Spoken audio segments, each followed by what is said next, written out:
Graphics के जरिए उन प्रत्याशियों की आप जानकारी दे रहे थे जिनकी किस्मत दांव पर लगी हुई है और ये फैसला 4 जून को हो जाएगा। लेकिन उससे पहले आज मतदान तीसरे चरण का, न सिर्फ ज्यादा सीटों वाला ये तीसरा चरण बल्कि कई ऐसे दिग्गज, 2 पूर्व मुख्यमंत्री, 1 केंद्रीय मंत्री जिनकी साख दांव पर लगी हुई है, उनके भविष्य को लेकर भी सवाल खड़ा हो रहा है। लेकिन मतदान केंद्रों पर से तमाम तस्वीरें सामने आ रही हैं, उनका भी रुख कर लेते हैं। गुना से हमारे साथ हमारे संवाददाता संदीप जुड़ गए हैं। संदीप, फिलहाल इस वक्त का क्या कुछ अपडेट, क्या कुछ तस्वीरें?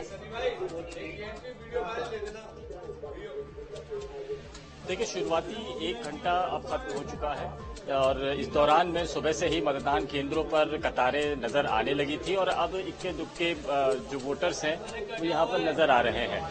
लोग पोलिंग बूथ की तरफ रुख कर रहे हैं। आप एक नजारा दिखाना चाहूंगा कि जिसके देखिए कि यहाँ पर लोग अब आने लगे हैं।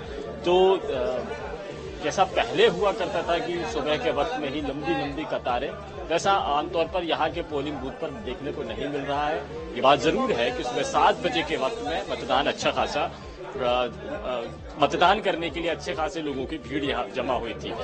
अब पिछले जो 2 चरण हुए हैं उसमें हमने ये देखा है कि गर्मी की वजह से या शादी ब्याह की वजह से मतदान पहले से कम हुआ है। तो इस बार तीसरे चरण में ये देखना होगा कि ये गर्मी और शादी ब्याह के आयोजन की वजह से मतदान कम हो रहा है या कोई और वजह है। आज के मतदान के बाद में आज ये सब चीज क्लियर होने वाली है, क्योंकि सुबह से ही हम जो देख रहे हैं कि नौजवानों में उत्साह है, बुजुर्गों में उत्साह है, महिलाओं में उत्साह है, जो घर में अपना काम शुरू करने से पहले सबसे पहले मतदान केंद्र में पहुंचे हैं और अपना वोट डाला है। और बुजुर्ग, ऐसे बुजुर्ग जो 90 साल की उम्र को पार कर चुके हैं, वो लोग भी मतदान केंद्रों की तरफ लौटे हैं। 9 बजे के बाद जी, आप मुझे ये भी जानकारी दीजिएगा, ये जो क्या तीसरे चरण का मतदान है, ये आगे की चुनाव की दिशा भी तय करने वाला है? क्योंकि हमने पिछले 2 चरण में देखा मतदान प्रतिशत कम हुआ, अब फोकस किया गया कि मतदान प्रतिशत ज्यादा हो।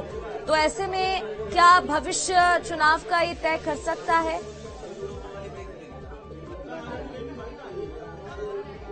देखिए, बिल्कुल पहले के 2 चरणों में जिस तरह से मतदान कम हुआ है, ये राजनीतिक दलों के अलावा चुनाव आयोग ने भी इसमें चिंता जाहिर की थी और संभ्रांत वर्ग भी ये चाह रहा था कि लोगों को मतदान करने के लिए आगे आना चाहिए और जो भी वजह सामने आई है उसमें राजनीतिक दलों को भी अपनी भूमिका निभानी चाहिए। राजनीतिक दलों ने ये काम अपना मुस्तैदी से किया है। लोगों से कहा है कि शुरुआती घंटों में अगर आप वोट डाल देंगे तो आप गर्मी से भी बचे रहेंगे। गुना में जो कल का धूप थी, टेम्परेचर 40 डिग्री से ऊपर पहुंच गया था। लोग घर से बाहर निकलना, धूप में निकलना काफी मुश्किल हो रहा था।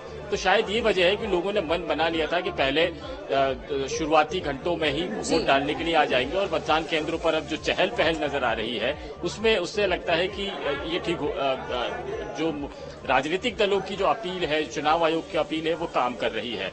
यहाँ ये देखना अहम होगा कि इस बार की जो सीट है वो काफी दिलचस्प है। बड़े दिग्गज लीडर्स यहाँ पर चुनाव लड़ रहे हैं। दिग्विजय सिंह का आज फैसला होना है मध्य प्रदेश में, ज्योतिरादित्य सिंधिया, शिवराज सिंह चौहान जैसे तमाम दिग्गज हैं, उनकी किस्मत का फैसला यहाँ पर किया जाना है। और चुनावी लड़ाई भी दिलचस्प बनी हुई थी। कैंपेनिंग के दौरान भी बड़े बड़े दिग्गजों ने, कांग्रेस और बीजेपी के दिग्गजों ने चुनावी माहौल तैयार किया। तो जो चुनावी माहौल तैयार किया है कि क्या वोटरों के दिल पर असर उसने डाला है और वोटरों को मतदान केंद्र के प्रति बिल्कुल, और ये जो कोशिश की गई है उसका क्या कुछ नतीजा निकलेगा, ये तो हमें जल्द ही पता चल